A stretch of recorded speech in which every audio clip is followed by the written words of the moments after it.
యెషయా గారు ఎవరండి? ఆమోజు అనే ఆయన యొక్క కుమారుడు. యెషయి ఎవరు? దావీదు గారి యొక్క తండ్రి. దేవుని బిడ్డలారా, ఇక్కడ మనము వేరువేరుగా గమనించాలి. రెండు ఒకటి కాదు. యెషయా వేరు, యెషయి వేరు.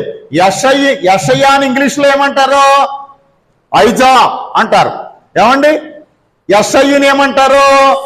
జెస్సీ అంటారు. అర్థమవుతుందా? అర్థమవట్లేదా? యెషయాని ఐజా అంటారు. దేవుని బిడ్డలారా, యెషయిని ఏమంటారు? జెస్సీ అంటారు. యెషయి మొద్దు నుండి చిగురు పుట్టును. యెషయాని ఎవరితో పోలుతున్నాడండి ప్రవక్త? ఒక చెట్టుతో పోలుతున్నాడు. ఒక చెట్టు. ఆ చెట్టు ఏమైపోయింది? నరకబడింది. మొద్దే కదండి, భూమిలో ఉంటది. ఏమన్నాడు ఇక్కడ? యెషయి మొద్దు నుండి చిగురు పుట్టును.